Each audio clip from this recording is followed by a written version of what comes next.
My name is Madison Butler, and I'm 31 years old. The backyard was strung with pink and blue balloons, string lights looping between the oak trees my father had planted before I was even born, and the cake sat on a folding table draped in white linen, waiting for the knife that would tell 40 people whether I was carrying a son or a daughter. I had planned this day for 3 weeks. I had ordered the cake from a bakery 2 towns over, because they were the only ones who could guarantee the filling would match the icing color exactly, no mistakes, no leaks before the reveal. My husband, Grant, stood beside me in a crisp blue shirt, his hand resting on the small of my back, and for a moment, just a moment, everything felt like it was supposed to. Then my nephew Declan came barreling across the lawn with his phone held out in front of him like a torch, filming everything, narrating in that breathless voice kids use when they think the whole internet is watching. He was 14, my sister Renee's son, and lately every family gathering had become content for him. Some series he was building where he ambushed relatives with a camera and posted the reactions. I hadn't thought much of it. I figured he'd film the reveal, get his clip, and move on. I didn't expect him to grab a fistful of cake before I even lifted the knife, laughing, smearing frosting across the tablecloth as he shouted something about authentic reactions into his phone. The cake toppled.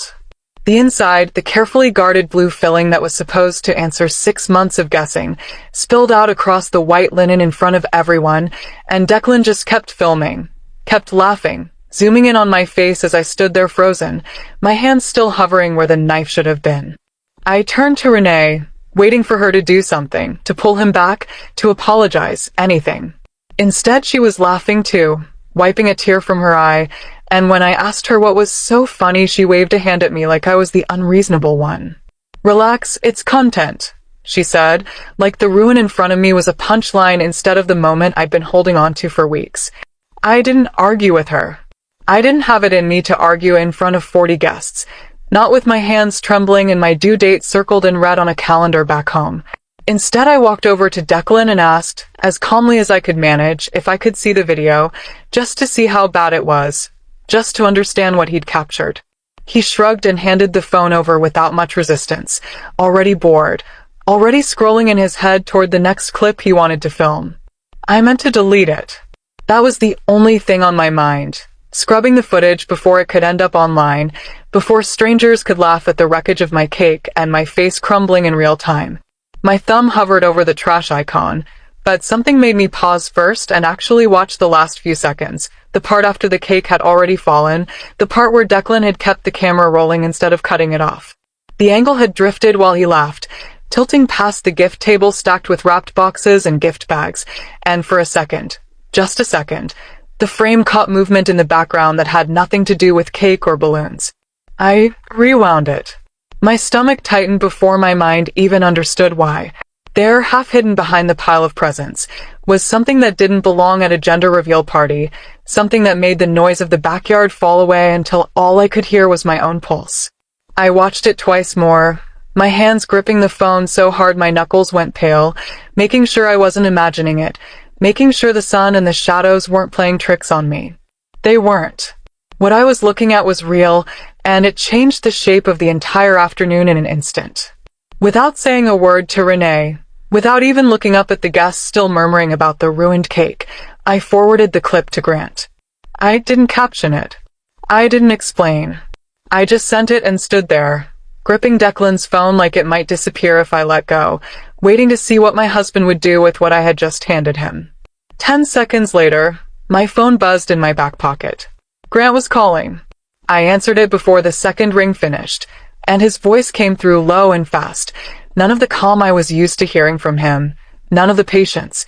"Do not let her leave," he said, and for a moment I didn't even know which her he meant, Renee, or someone else entirely, someone whose presence at that gift table meant 6 years of silence in my family was about to break wide open.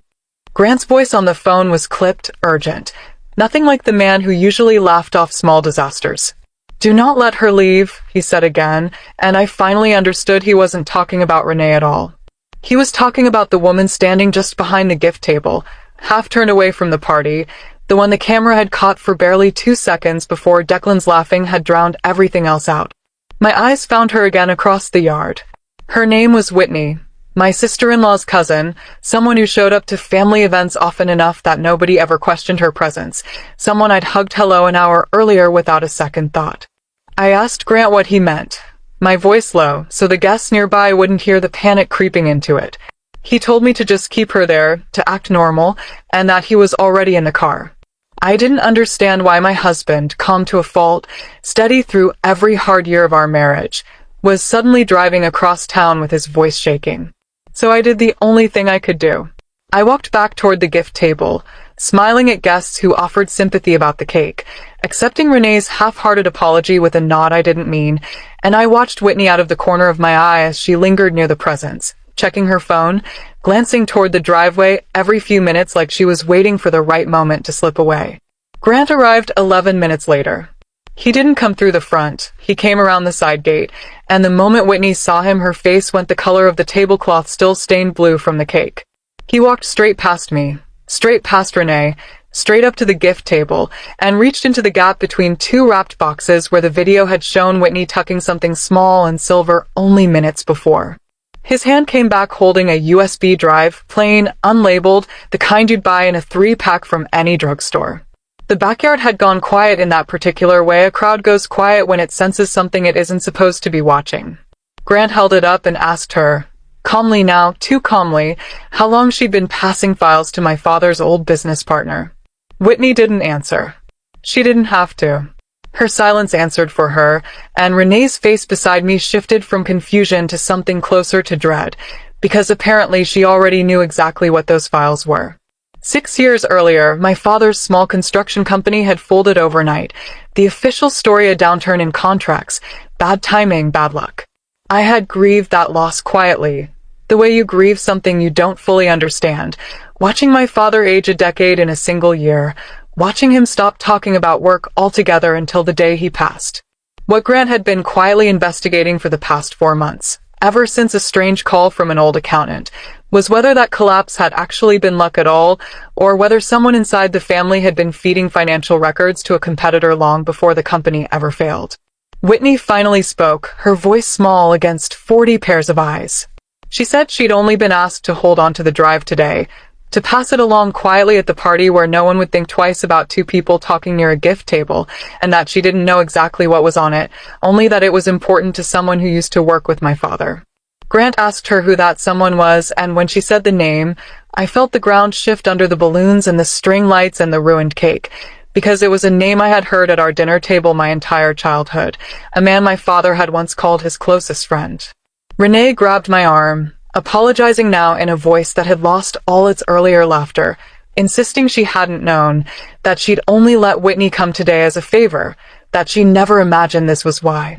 I believed her, mostly, though something in the back of my mind wondered how a family could keep this quiet for 6 years without anyone noticing the cracks. Grant slid the USB into his jacket pocket and told me softly that we'd look at it together tonight, away from the party, away from balloons and cake and everyone's opinions about what should happen next. For the first time all afternoon, his hand found mine and didn't let go. The party ended quietly after that. Guests trickling out with confused half-smiles, unsure what exactly they'd witnessed but sensing it was bigger than a smashed cake. Declan, for once, had put his phone away. Renee left last, hugging me tighter than she had in years, whispering that she was sorry, really sorry, for laughing when she shouldn't have. I stood in the backyard as the sun dropped behind the fence, my hand resting on my stomach, thinking about my father, about 6 years of silence finally cracking open on the one day I thought would only be about pink or blue. If this story moved you even a little, if you felt my hands shaking right there beside me at that gift table, do me a favor and hit subscribe before you go. Stories like this one, real ones, raw ones, are exactly what this channel is built around, and I'd love for you to be here when the next one unfolds.